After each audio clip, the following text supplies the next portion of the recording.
लड़की भी इस हादसे में मारी गई है। हाँ। और क्या हुआ था शाम को, कैसे पता ये मेरी लड़की ने मेरे को 9:09 में रात में फोन की, बोली अबू यहाँ से रिक्शा नहीं मिल रही, मैं कुर्ला स्टेशन पहुंची हूँ। मैं उसको बोला रिक्शा पकड़ के आ जा, तो बोला वो रिक्शा मतलब पैदल आ जा कुर्ला न्यू मिल रोड से। तो वो कुर्ला न्यू मिल रोड से नहीं आई, सीधा आ गई। अब वो आई तो यहाँ अम्बेडकर नगर के पास में बस वाले ने ठोक दिया पीछे से, मेरी लड़की जगह पे ऑफ हो गई। बस वाले ने ठोक दिया। अब यहाँ पे पोस्टमार्टम के लिए मैं पोस्टमार्टम के लिए यहाँ पे सुबह 5:45 बजे से हूँ और अभी तक मतलब पोस्टमार्टम का प्रोसेस चालू है। तकरीबन यहाँ 6 से 7 बॉडी है कुर्ला की। तो कब तक दे देंगे क्या? ये अभी बोले 1 से 1.5 घंटे के अंदर आपको बॉडी दे दी जाएगी। 1 से 1.5। तो आपकी लड़की स्कूल जाती थी क्या, मतलब कॉलेज जाती थी कैसे? मेरी लड़की फर्स्ट डे जॉब पे गई थी, वो जॉब से रिटर्न हो रही थी और रिटर्न होते वक्त में ये हादसा हुआ। अभी कहा गया है कि 5 लाख मुआवजा देने की बात कर रहे हैं मुख्यमंत्री की तरफ से, क्या कहना चाहते हैं? वो रोड की कंडीशन और वो जो ड्राइवर है उसके बारे में क्या कहते हैं? पहली बात तो कुर्ला स्टेशन पे जो डेपो बनाया गया बस डेपो, उसको वहां से हटा दिया जाए, क्योंकि आज हमारे बच्चों के साथ जो हुआ, हमारे बच्चे तो रिटर्न आने वाले हैं। हादसे में इतने लोग मारे गए, आज उनके दिल से जाके पूछो उनके दिल पे क्या बीत रही है। बीएमसी एल वार्ड के सामने हॉकर्स लोग, फेरी वाले लोग नाजायज हफ्ता देके पुलिस वालों को, और इनलीगल जो पार्किंग है वो लोग इनलीगल हफ्ता देके पूरा रोड कब्जा करके बैठे हैं। आप वहां से लेके कुर्ला डेपो तक जाके देखिए, आपको चलने के लिए रास्ता नहीं मिलेगा। ये जो हादसा हुआ, अगर इतना कंजेस्टेड एरिया है, बीएसटी के बसें वहां से डेली जाती, तो ये ड्राइवर कैसा था, मतलब या तो नौसिखिया ड्राइवर था या तो इसने ड्रिंक किया हुआ था, कि अगर उसने वहां से उड़ाते हुए आया है तो इतने लोगों को उड़ाते हुए अंजुमन स्कूल तक कैसे पहुंच गया? कंडक्टर भी मौजूद था, इतने सारे लोग थे, तो क्या उसको ड्राइवर को इतना नहीं दिखाई दे रहा था? पीछे से लोग आवाज दे रहे थे। तो इसके लिए जो वहां के लोकल जनप्रतिनिधि है, जो 15-15 साल जो एमएलए रहे हैं, जो नगर सेवक रहे, और वहां के जो एल वार्ड के जो मनपा अधिकारी एल वार्ड के, सब इसके लिए जिम्मेदार है। हफ्ताखोरी करके ये आज लोग ने किया, इनके करप्शन की वजह से आज ये काम हुआ। तो इसके अंदर मुख्यमंत्री से ये बोलूंगा कि जैसा आपने थाना को क्लीन रखा है, आपने थाना को साफ किया, आपने हाँ तो वही बोल रहा, जैसे आज वही मैं सीएम साहब को ये बोलूंगा, जैसे आपने थाना को क्लीन किया है, आपने न्यू बॉम्बे को क्लीन किया, कुर्ला को भी क्लीन किया। इन लोगों ने कुर्ला को कचरा बना दिया। पब्लिक माने कचरा है, पब्लिक कोई गिनती नहीं है। ड्राइवर के बारे में क्या कहना? ड्राइवर को सख्त से सख्त सजा होनी चाहिए, हमको जस्टिस चाहिए। वो बीएसटी का है तो इसका मतलब ये नहीं कि आप बीएसटी सरकार का उपक्रम है, अगर उसकी अथॉरिटी है तो आप ड्राइवर को ऐसे ही छोड़ दोगे, ऐसा नहीं होना चाहिए। हमको जस्टिस चाहिए। ड्राइवर को आज कोर्ट में प्रोड्यूस कर रहे हैं, प्रोड्यूस कर, उसको सख्त से सख्त सजा दिया। प्रोड्यूस करके कोई मतलब क्या है? हमको उसको सख्त से सख्त सजा होनी चाहिए, हमको जस्टिस चाहिए, हमको इंसाफ चाहिए। 5 लाख कंपनसेशन, हमारी बच्ची रिटर्न आएगी, हम 20 लाख रुपया देता हूँ, हमको हमारी बच्चियां वापस करो। जो मर गए उनके घर वालों को तसल्ली दो। आप दे सकते हो क्या? क्या ब्रेक फेल हो गया गाड़ी का, क्या क्या क्या क्या एग्जैक्ट कुछ मालूम नहीं है। गाड़ी का ब्रेक फेल का सवाल नहीं। अभी कोई नेता है वो तो बोलता है ड्राइवर की गलती नहीं है। अगर उसके घर का कोई बच्चा मरा होता तो ये ऐसे वो ऐसा बोलता क्या? उसका क्या राइट है बोलने का? आप आए हॉस्पिटल में, आपने खड़े होकर लोगों को हमदर्दी दी या उनके लिए कुछ किया है, चेहरा पट्टी करके चले गए आप। मतलब ये लाशों के ऊपर आप राजनीति करते हो? मतलब आपसे अच्छा तो गिद्ध है, तो मरे हुए का खाते तो दुनिया देखती है, तुम तो उनसे भी गए गुजरे लोग। अब तुम्हारे घर का कोई बच्चा मरता तो तुम्हारे ऊपर बीतती, हम तुम्हारे आते इंटरव्यू लेने, तुम तो भगा देते।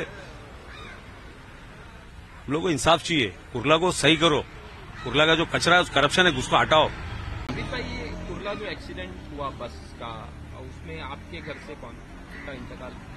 ये मेरी मम्मी है, जिनका नाम कनीज फातिमा है। इनकी उम्र 63 एज की थी। इनका ड्यूटी टाइमिंग 8 बजे का था। हॉस्पिटल में वहीं पे क्लिनिक है, दास हॉस्पिटल, वहाँ पे जॉब करते थे ये। तो 1 घंटा वो बोले कि मैं रुक के जाती हूँ, आपस में थोड़ा बात करेंगे, थोड़ा लेट निकलती हूँ। तो 9 बजे के करीब वो घर से निकले। फिर आधे घंटे के अंदर हमको कॉल आता है कि ये फोन किसका है? तो हम लोग बोलते कि ये मेरी अम्मी का है फोन है। तो तुरंत बोलते आप यहाँ पे आ जाओ, यहाँ पे एक्सीडेंट हो गया है, आप तुरंत यहाँ पे आ जाओ।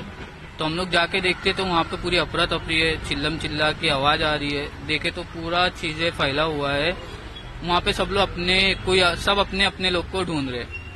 तो वैसे ही वहाँ पे हम जाके देखे तो बस और कार के बीच में हमारी अम्मी दबी पड़ी थी, जिसकी ऑन द स्पॉट डेथ हो गई थी।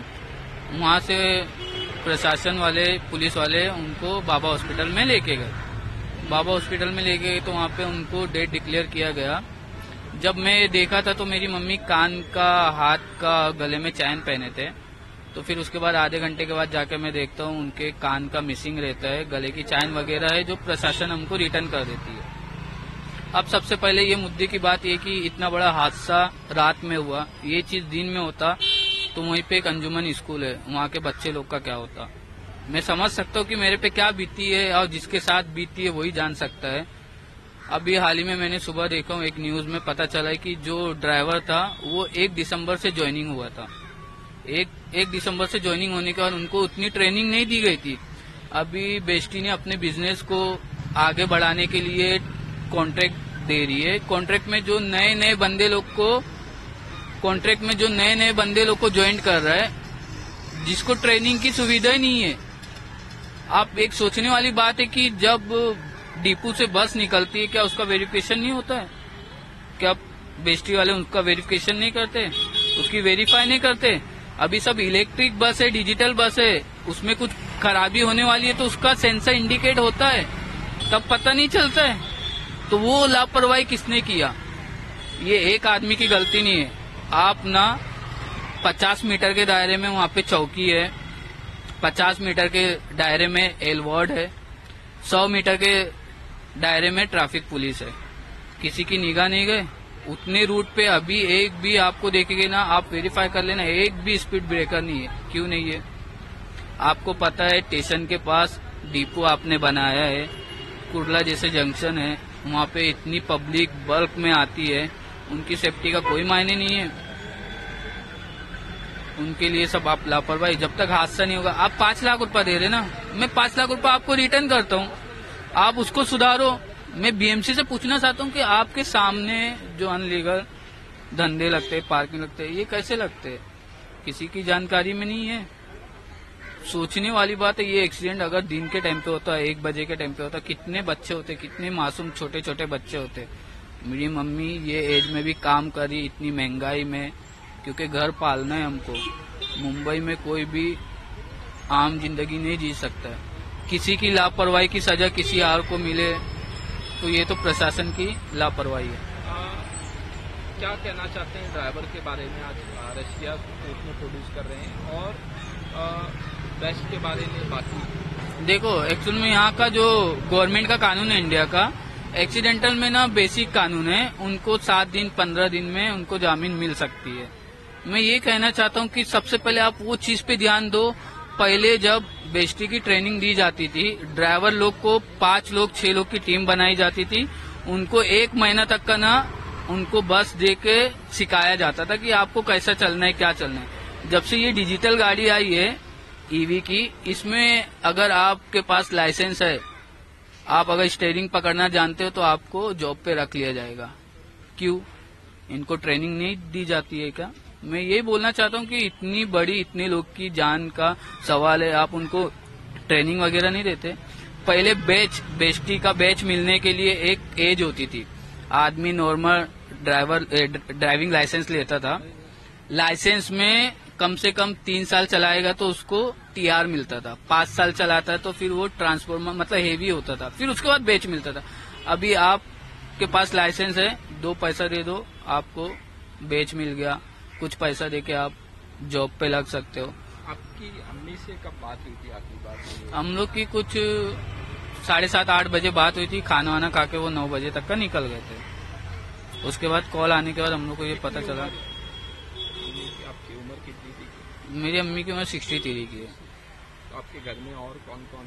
हम 2 भाई है, 2 बहन है और उनके 2 बच्चे। इस हादसे में जो इसका इंतकाल हुआ मेरी भांजी है। क्या उम्र है? 20 साल की है, आनम नाम है उसका, और उसके वालिद का नाम मुजफ्फर शेख है। वो गई थी कुछ काम से बॉम्बे सामान लाने के लिए, जो चीज की ट्रेनिंग कर रही है उसका कुछ सामान लाने गई थी। वो वहां से आई, कुरला उतरी ट्रेन से, और रिक्शा मिली नहीं उसको वहां आने के लिए। तो अपने वालिद को फोन करी उसने कि मेरे को आके ले जाओ। वो गए, उसको लेके निकले वहां से। बाद में फिर ये हादसा हुआ। वालिद भी साथ में थे। फादर भी साथ में थे। हाँ, लड़की ऑफ हो गई। फादर को सर में मार लगा हुआ है, अभी हॉस्पिटल में एडमिट है वो। क्या कहना चाहेंगे? पूरा जो हादसा हुआ है, किसकी लापरवाही लगती है, क्या आप इस बारे में तो मैं किसी को कुछ नहीं बोलूंगा सर। जो होना था वो हुआ। किसको जाके दोष देंगे? कौन सुनेगा हमारी? कौन है सुनने वाला? प्रशासन को कुछ बोल नहीं सकते क्योंकि प्रशासन हाथ उठा देगा। वो जो रोड है वो कंजेस्टेड है पूरा, मतलब नहीं, वो आज से नहीं, वो जमाने से कंजेस्टेड है। अब नए नए लोगों को भर्ती कर दिए लोगों ने, जिनको स्टीयरिंग पकड़ने नहीं आती उनको स्टीयरिंग पकड़वा दिए लोगों ने। उनको उनकी जान की फिक्र नहीं है, मगर दूसरों की भी जान की फिक्र नहीं है। एक दो हादसा हुआ तो समझ में आता है, कई लोग को मार लगा है, कई लोग जान दे चुके अपनी। अभी मुख्यमंत्री की तरफ से कहा गया 5 लाख का मुआवजा, इस तरह का क्या कहना? उस बारे में मैं क्या बोलूं? मैं बच्ची का मामू, जान तो चली गई है, 5 लाख का क्या करेंगे? क्या करेंगे 5 लाख रुपए का? तो जो ड्राइवर था उसके बारे में कहा जा रहा है पहला दिन था, इस तरह से। ये कान में हमारी भी बात आई है, लेकिन किससे जाके बोले? कौन सुनने वाला है? कौन सुनेगा? बोलने वाले तो बहुत कुछ बोल रहे हैं कि ड्राइवर की गलती नहीं है, ड्राइवर की गलती नहीं है, इसकी गलती नहीं है, उसकी गलती नहीं। तो पब्लिक की गलती है ना भाई, पब्लिक रोड पे चल रही थी। बाकी लोग तो समझते हैं ना, बाकी लोगों को सब मालूम है। भेड़ बकरी चढ़ रही है, चढ़ा दो, चलते रहो, देखने वाले उनको देख रहे हैं।